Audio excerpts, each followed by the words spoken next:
नमस्कार, मैं हूं अजय कुमार और आप लोग सब देख रहे हैं स्टडी सिटी। स्टडी सिटी के परिवार में आप सभी का हार्दिक अभिनंदन है।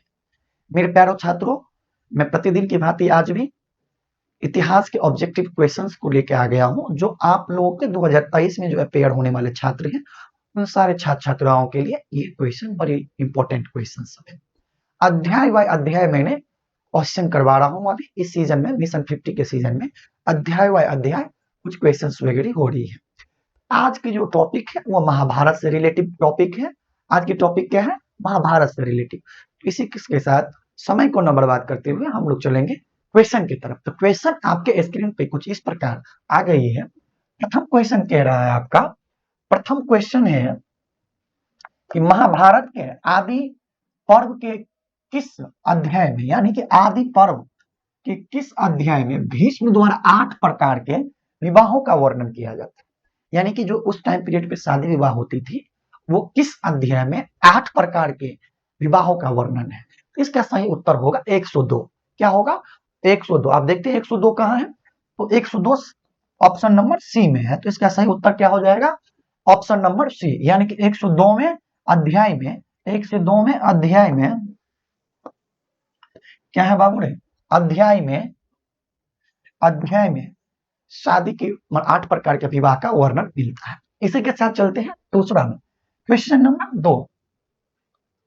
क्वेश्चन नंबर 2 कह रहा है, क्वेश्चन अंबा अमालिका किसकी पत्नियां थी? ये जो अंबा और अंबालिका नाम की जो स्त्री थी, वो किसकी पत्नियां थी, यानी कि वाइफ किसकी थी, इसके बारे में हम लोग चर्चा करें। तो इसमें जो सही उत्तर होगा विचित्र वीर्य। विचित्र वीर्य की पत्नी थी कौन? अंबा और अंबालिका। विचित्र वीर्य कौन था? तो शांतनु के पुत्र थे। कौन थे? शांतनु। शांतनु के 2 पुत्र थे। शांतनु के 2 पुत्र थे। पहला पुत्र था विचित्र वीर्य और दूसरा पुत्र था, इसी का 2 पुत्र था। तो एक पुत्र तो ये हुआ और दूसरा पुत्र ये, ठीक है। 2 पुत्र था, एक चित्रांगत और विचित्र वीर्य, ठीक है। लेकिन इसमें अंबा और अंबालिका के बारे में पूछ रहा है, तो इसका विचित्र वीर्य।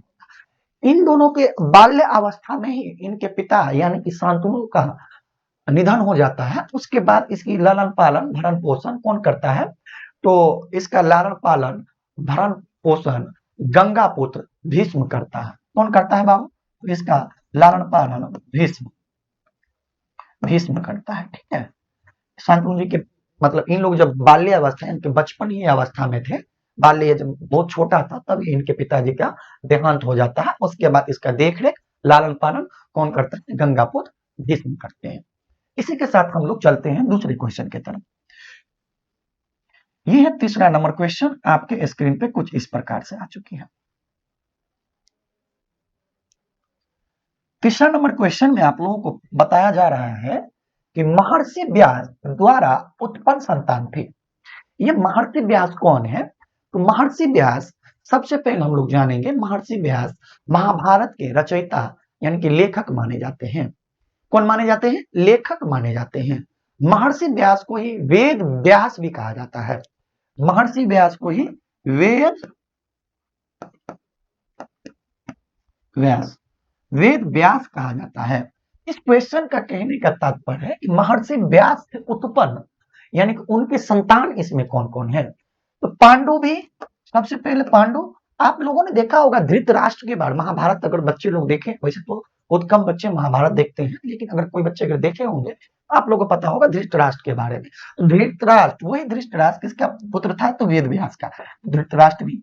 अब देखिए 2 पुत्र अगर है, इसमें एक बता विदुर ना, और ये सभी, इसका सही उत्तर क्या हो जाएगा? ये सभी। क्योंकि विदुर भी क्या थे बाबू रे?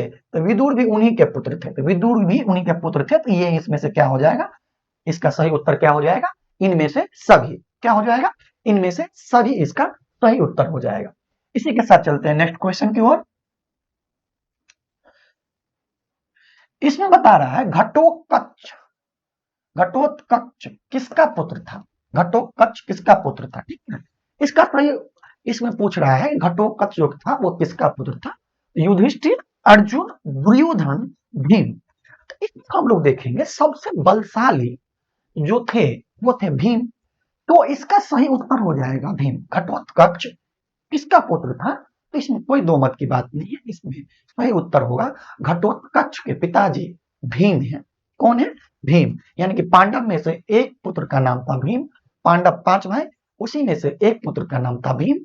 उसी में से जो सबसे शक्तिशाली पुत्र था भीम, उसी का पुत्र था घटोत्कच।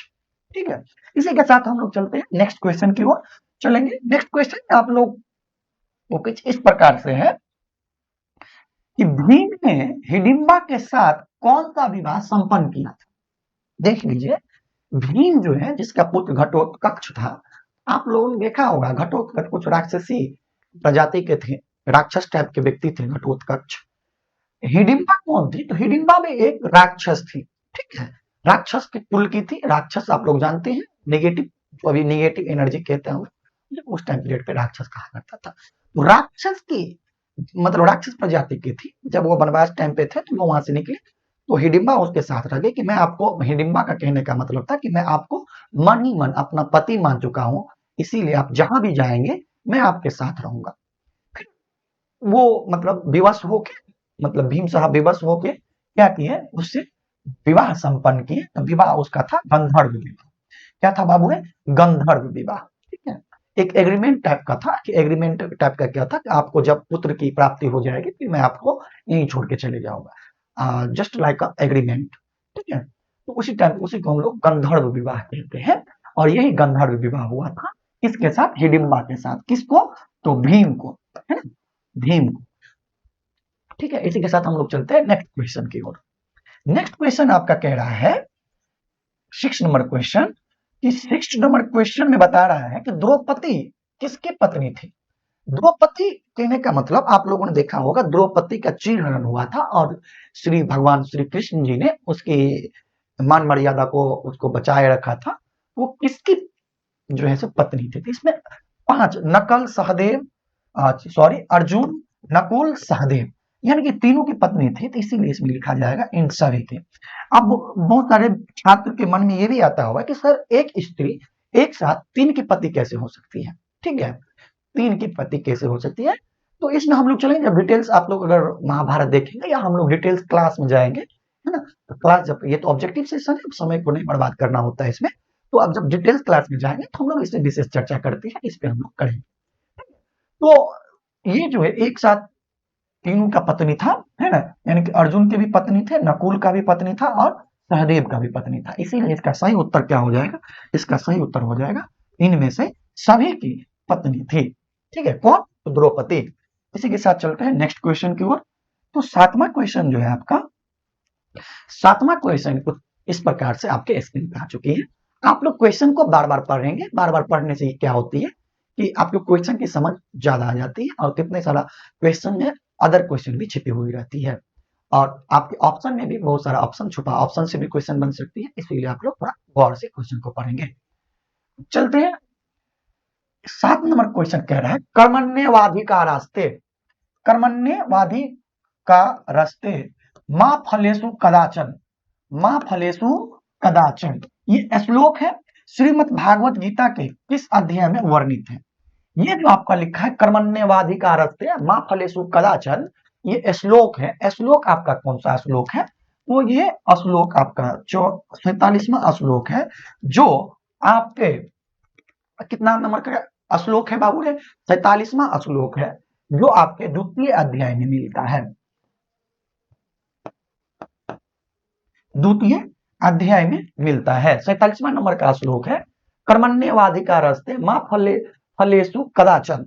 इसका अगर हिंदी अनुवाद करेंगे तो इसका तात्पर्य ये होता है, कहने का तात्पर्य ये है कि आप कर्म करें, कर्म करने की आपको प्रभु ने क्षमता दी, आप कर्म करें। और इसके आगे भी श्लोक है जिसका हिंदी में तात्पर्य अगर निकाला जाए, उसका कहने का मतलब है कर्म आप करते चलिए, फल की अपेक्षा न करें। क्या कर रहा है बाबू रे? कर्म करिए, फल की अपेक्षा न करें।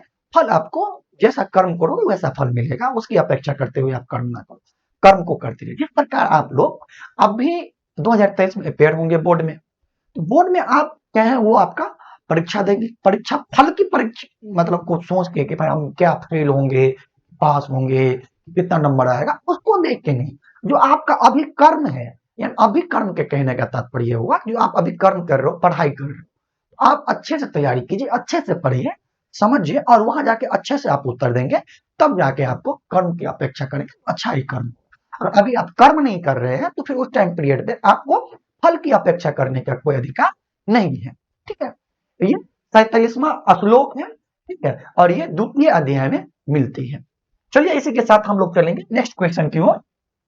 तो नेक्स्ट क्वेश्चन में आप लोगों को कुछ इस प्रकार से कहा गया है कि श्रीमद् भागवत गीता के महत्व पर किसने विचार व्यक्त किए थे। और ध्यान से देखेंगे तो इसमें 2019 में पूछी गई क्वेश्चन है, आपके स्क्रीन पर डाला गया है कि 2019 में पूछी गई क्वेश्चन है कि भागवत गीता के महत्व पर किसने विचार व्यक्त किया था। विचार मतलब बात विचार, अपना अपना सहमति कौन कौन किया। इसमें महात्मा गांधी, विवेकानंद, बाल गंगाधर तिलक, इनमें से सभी। तो इसका सही उत्तर क्या हो जाएगा बाबू जी? इसका सही उत्तर हो जाएगा आपका ऑप्शन नंबर डी, यानी कि इनमें से सभी। क्योंकि महात्मा गांधी में भी, क्योंकि हमारी पवित्र ग्रंथ क्या गीता मानी जाती है, क्योंकि आप लोग देखे हुए कोर्ट कचहरी में या मूवी वगैरह सब में कि मैं भाग गीता पे हाथ रखकर कसम खाता हूं कि जो बोलूंगा सत्य बोलूंगा, सत्य के अलावा कुछ नहीं बोलूंगा। यानी कि जो शपथ खाई जाती है वो गीता पे हाथ रखी, क्योंकि हम लोग हिंदू धर्म में जो सनातन धर्म है वो गीता को बहुत ही पवित्र मानते हैं। मुस्लिम लोग कुरान को पवित्र मानते हैं, ईसाई लोग बाइबिल को पवित्र मानते हैं। ठीक है, तो सबका अपना अपना ग्रंथ है। ठीक, हम लोग के हिंदू सनातन धर्म के जो भी छात्र हैं वो उन लोग का क्या है कि आप लोग इसको मानते हो, गीता को मानते हो। तो गीता में महात्मा गांधी, अब उसके बारे में तो कोई ऐसा तो नहीं है कि नहीं जानते होंगे, तो महात्मा गांधी, विवेकानंद और बाल गंगाधर तिलक, यानी कि इनका सही उत्तर क्या हो जाएगा? इनमें से सभी ने। क्या क्या बाबू रे? इनमें से सभी ने। चलिए इसका सही उत्तर क्या हो जाएगा? इनमें से सभी। इसी के साथ हम लोग चलते हैं नेक्स्ट क्वेश्चन की ओर। तो 9 नंबर क्वेश्चन कुछ इस प्रकार से आपके स्क्रीन पर है कि महाभारत का युद्ध कुरुक्षेत्र के मैदान में कितने दिन तक चला। अब देखिए ये क्वेश्चन है, बहुत इंपॉर्टेंट क्वेश्चन है। इससे 2 क्वेश्चन बनती है। इसमें पूछ रहा है कि महाभारत की जो युद्ध हुआ था वो कुरुक्षेत्र में कितने दिनों तक लड़ी गई थी, कुरुक्षेत्र के मैदान में कितने दिनों तक लड़ी गई थी। हालांकि इसका तो उत्तर 18 होगा, लेकिन इसी क्वेश्चन से डायरेक्ट क्वेश्चन ये भी बन जाती है कि महाभारत की लड़ाई कुल कितने दिनों तक लड़ी गई थी। क्या बताया जाता है बाबू? यहाँ 2 क्वेश्चन है कि महाभारत की जो लड़ाई हुई थी वो महाभारत की लड़ाई कुरुक्षेत्र के मैदान में कितने दिनों तक लड़ी गई थी। तो महाभारत की लड़ाई जो हुई थी वो कुरुक्षेत्र के मैदान में ही हुआ था, तो वो 18 दिन तक लड़ी गई थी। लेकिन कहीं कहीं ये भी क्वेश्चन आप लोग अक्सर मिल जाती है कि महाभारत की लड़ाई कितने दिनों तक लड़ी गई थी। इसका सही उत्तर हो जाएगा 18। दोनों का सेम उत्तर होगा, सेम 18 ही। ठीक है, 18 आप देख लीजिए, 18 दिन तक इसमें जो है सो ऑप्शन नंबर सी है। और ये एक इंपॉर्टेंट क्वेश्चन है, ये आपको 11, 17, 18 झारखंड बोर्ड वाले को 15 और 19 में भी पूछी गई क्वेश्चन है। ठीक है, 15 में इसको थोड़ा ध्यान से देखेंगे तो आपको इस टाइप से भी क्वेश्चन पूछा जा सकता है कि महाभारत की जो युद्ध हुआ था वो कितने दिनों तक चला था। तो दोनों का उत्तर सेम होगा, 18 होगा। ठीक है, इसी के साथ हम लोग चलते हैं नेक्स्ट क्वेश्चन की ओर। ठीक है, 11 नंबर क्वेश्चन है। इससे पहले जो मैंने क्वेश्चन किया था ये क्वेश्चन था, हाँ, एक 10 नंबर होगा। गंगा पुत्र क्वेश्चन आपका बता रहा है गंगा पुत्र किसे कहा जाता है। 2018 में पूछी गई क्वेश्चन। तो आप लोगों ने देखा होगा कि जो क्वेश्चन आई थी है ना, उसी में मैंने पहले बता दिया था आप लोगों को कि ये गंगा पुत्र मतलब भीष्म ने इसकी देख रेख की थी। कौन किया था बाबू रे? तो गंगा पुत्र भीष्म। तो भीष्म को ही गंगा पुत्र के नाम से जाना जाता है। इसका सही उत्तर क्या हो जाएगा? ऑप्शन नंबर सी, यानी कि भीष्म को गंगा पुत्र के नाम से जानी जाती है। ये सीरीज क्वेश्चन है, 1 लाइन क्वेश्चन है। ये 2018 में पूछी गई क्वेश्चन है, इसमें कोई ये नहीं है। ठीक है, चलते हैं हम लोग नेक्स्ट क्वेश्चन की ओर। 11 नंबर क्वेश्चन कुछ इस प्रकार से है आप लोगों के स्क्रीन पे कि ब्राह्मण वंशीय सातवाहन नरेश वशिष्ठ पुत्र सतकर्णी ने विवाह संबंध किस वंश के साथ किया। देखिए क्वेश्चन बहुत घुमावदार है, क्वेश्चन को बहुत ही मतलब टफेस्ट। और आप लोग ब्राह्मण वंशीय सातवाहन नरेश वशिष्ठ पुत्र सतकर्णी, तो थोड़ा इस चीज को आप लोग पढ़ के फर्स्ट टाइम पीरियड पे कंफ्यूजन नहीं करना कि इतनी बड़ी क्वेश्चन है, कंफ्यूजन वाली क्वेश्चन है, तो इस प्रकार के आप लोगों को नहीं करना। इसका सही उत्तर क्या होगा? यह सीधी सी बात पूछ रहा है कि ब्राह्मण वंशीय जो सातवाहन के जो नरेश थे, यानी कि जो वंश पुत्र थे सतकर्णी, उसका जो विवाह हुआ, सतकर्णी का जो विवाह हुआ, वो किस वंश के साथ जुड़ा था? इसका सही उत्तर क्या हो जाएगा बाबू रे? इसका सही उत्तर हो जाएगा शक वंश के साथ। ठीक है, पल्लव है, कुषाण है, हून है, लेकिन इसका सही उत्तर हो जाएगा शक वंश के साथ। इस क्वेश्चन का पूछने का मतलब है कि सतकर्णी का जो विवाह हुआ था वो किस वंश के साथ जुड़ा, सतकर्णी का जो विवाह हुआ था वो किस वंश के साथ जुड़ा हुआ था? इसका क्या हो जाएगा बाबू? शक वंश के साथ। किसके साथ? तो शक वंश के साथ। इसी में चलेंगे हम लोग नेक्स्ट क्वेश्चन की ओर। नेक्स्ट क्वेश्चन कुछ इस प्रकार से है आपके स्क्रीन पे कि महाभारत के किस पर्व में वर्ण व्यवस्था का उल्लेख मिलता है? देखो, वर्ण व्यवस्था, क्वेश्चन बोल रहा है वर्ण व्यवस्था के बारे में। तो वर्ण व्यवस्था क्या होती है? छुआछूत की भावनाएं, जिसमें मतलब बोलते हैं ना अभी ये छोट जात, नीच जात, ऊंची जात, बड़े जात, तो इस टाइप की जो भावनाएं थी उस टाइम पीरियड पे, तो वो बता रहा है कि महाभारत के किस पर्व में वर्ण व्यवस्था के बारे में बताया गया है? तो शांति पर्व में। किस पर्व में बाबूरे? तो शांति पर्व में वर्ण व्यवस्था के बारे में, वर्ण व्यवस्था के बारे में बताया गया है। ठीक है, अच्छा, वर्ण के बारे में बताएंगे हम लोग, आगे चल के चलते हैं कितने प्रकार के वर्ण है। तो 4 प्रकार के वर्ण है, एक क्वेश्चन भी चलते हैं। 13 नंबर क्वेश्चन। 13 नंबर क्वेश्चन कुछ इस प्रकार से आपके पास में कि ऋग्वेद के पुरुष सूक्त में सर्वप्रथम किस वर्ण का उल्लेख मिलता है? तो सर्वप्रथम किस वर्ण का उल्लेख मिलता है?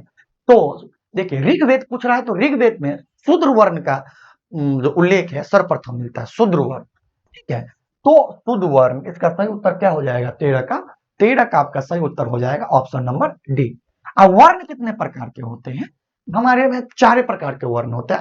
हालांकि बहुत सारे कास्ट की बात करेंगे, जाति में तो विभिन्न प्रकार के जाति कास्ट हैं, उसके बारे में गिनाएंगे तो बहुत सारे हो जाएगा। वर्ण मुख्य रूप से 4 ही है, क्षत्रिय, ब्राह्मण, वैश्य, शूद्र। और कोई पूछ दे कि आप वर्ण कितने प्रकार के हैं, तो वर्ण 4 प्रकार के होते हैं। कौन कौन? तो ब्राह्मण, क्षत्रिय, और ये जो ब्राह्मण, क्षत्रिय, वैश्य और शूद्र। लेकिन बात करेंगे वेद के बारे में, इसमें देखेंगे बाबूरे वेद के बारे में, तो वेद भी 4 प्रकार के होते हैं। ऋग्वेद, अथर्ववेद, यजुर्वेद, है ना? ऋग्वेद, अथर्ववेद, यजुर्वेद और सामवेद, ये 4 प्रकार के वेद हैं। 4 प्रकार के क्या है बाबूरे? वर्ण है। वर्ण भी 4 प्रकार। कभी पूछ देते कि वर्ण कितने प्रकार के हैं, तो 4 प्रकार के हैं। कौन कौन? तो ऋग्वेद, सामवेद, अथर्ववेद और यजुर्वेद। ठीक है, और वर्ण के बारे में पूछ रहे तो वर्ण भी 4 प्रकार के होते हैं। कौन कौन होते हैं वर्ण 4 प्रकार के? तो आपको पहले में चल जाएगा क्षत्रिय, ब्राह्मण, वैश्य और शूद्र। ठीक है, शूद्र। इसी के साथ चलते हैं हम लोग नेक्स्ट क्लास की, नेक्स्ट वीडियो की ओर। नेक्स्ट क्वेश्चन आपका है कि चंडाल, देखिए क्वेश्चन बड़ा है थोड़ा, इसमें देख लीजिए 14 नंबर क्वेश्चन जो है ये बड़ा है, लेकिन क्वेश्चन का स्टेटमेंट बड़ा होने से ये नहीं होता है कि आप क्वेश्चन नहीं बने, कंफ्यूज नहीं होना है, क्वेश्चन को पढ़ना है। जैसे आप हिंदी पढ़ते हो वैसे ही आप लोग क्या करोगे, लाइन बाय लाइन क्वेश्चन को पढ़ेंगे। थोड़ा पढ़ने की स्पीड को बढ़ा के रखेंगे ताकि टाइम मैनेज हो जाए, टाइम मेंटेनेंस रहे। ठीक है, मेंटेनेंस में रहे। इसी के साथ हम लोग चलेंगे कि चंडाल अप्रिय माने जाते थे। इसमें एक में बताया गया है कि चंडाल अप्रिय माने जाते थे। जब भी वे नगर में आते थे तो उन्हें लकड़ी की आवाज करके आना पड़ता था। ठीक है, आना पड़ता था। ये चंडाल को, चंडाल नामक एक व्यक्ति आप लोग जानते हैं कि फांसी की, अभी हाल फिलहाल में जो फांसी की सजा जो होती है या फांसी जो देते हैं वो नहीं, वो उसको हम लोग चंडाल बोलते हैं। लेकिन उस टाइम पीरियड पे क्या माना जाता है? उसको अस्पृश्यता, यानी कि छुआछूत की दृष्टि से उसको देखा जाता था। जब भी वो नगर में आते थे उसे लकड़ी की आवाज करके आना पड़ता था, जैसे कि डिग डिग की आवाज आते, ऐसे लकड़ी को पीटते हुए आते रहता था। तो लोग समझ जाते थे, उस समाज के लोग, कि मतलब कि हाँ चंडाल कोई आ रहा है, कोई आ रहा है तो चंडाल आ रहा है, चलो अपने अपने घर में चले जाओ ताकि उसको ना देखें, ताकि लोग उन्हें देखने के दोष से बच सके। यह कथन किसका है? ठीक है, बता रहा है यह कथन किसका है, ताकि उसको देखने के दोष से बच सके। यह कथन किसका है? तो उस टाइम पीरियड पे चीन के दार्शनिक भारत आए हुए थे, फुहान। ठीक है, फाहान का कथन है, फाहान का कथन है, चीन के दार्शनिक थे, जो यही चीन के दार्शनिक, आप लोग तक्षशिला वाला बात जो बोले थे, तक्षशिला, इससे पहले वाला वीडियो में तक्षशिला की चर्चा चली हुई थी, तक्षशिला विश्वविद्यालय के बारे में। तक्षशिला विश्वविद्यालय में ये फाहान आया हुआ था और ये चीनी दार्शनिक था, है ना, और भारत आया था। तो ये भी पूछा जा सकता है आपके, इससे एक और क्वेश्चन बनती है कि फाहान किसके शासनकाल में भारत आए थे? तो चंद्रगुप्त द्वितीय के शासनकाल में, चंद्रगुप्त द्वितीय के शासनकाल में भारत आया था।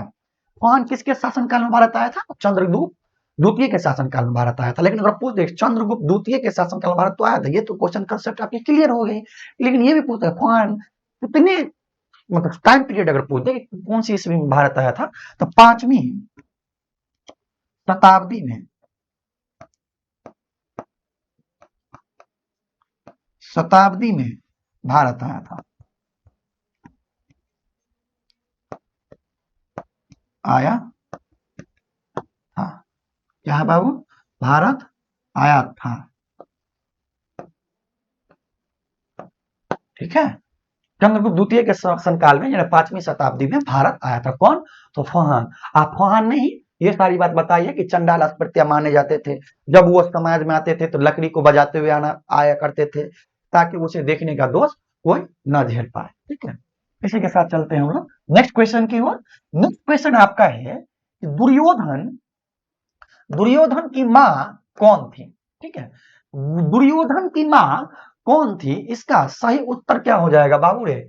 तो इसमें लिखा है गंधारी, कुंती, माद्री, सत्यवती। तो इसका सही उत्तर हो जाएगा गंधारी। क्या हो जाएगा?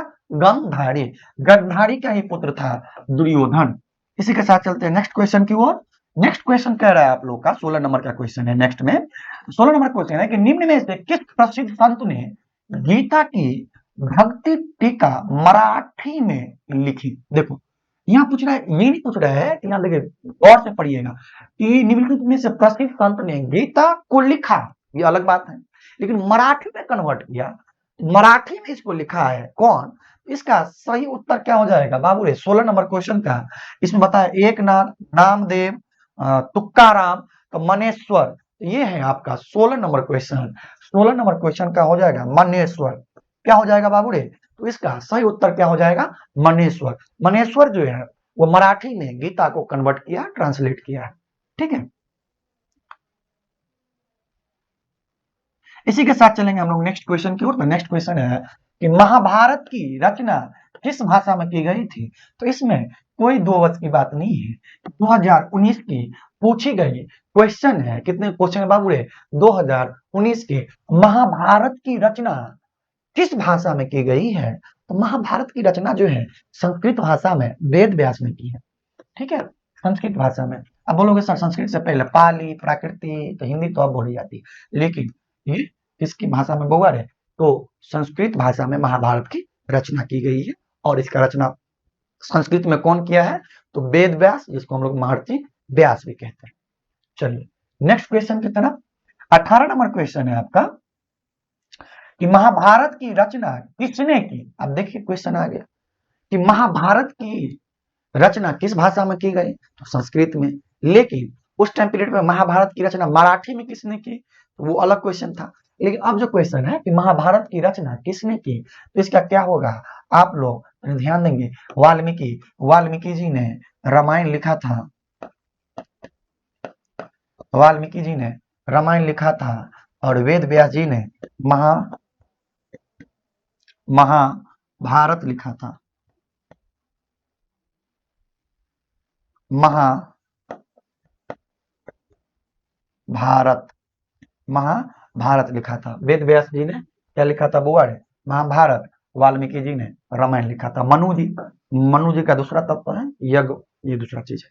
ठीक है, तो इसमें सही उत्तर क्या हो जाएगा? महाभारत की रचना किसने की थी? तो इसका वेद व्यास हो जाएगा। ये क्वेश्चन बहुत इंपॉर्टेंट है, 16 और 14 दोनों में पूछी गई है ना, 14 और 16 दोनों में एग्जाम में पूछी गई क्वेश्चन है कि महाभारत की रचना किसने की? तो वेद व्यास ने। रामायण की रचना किसने की?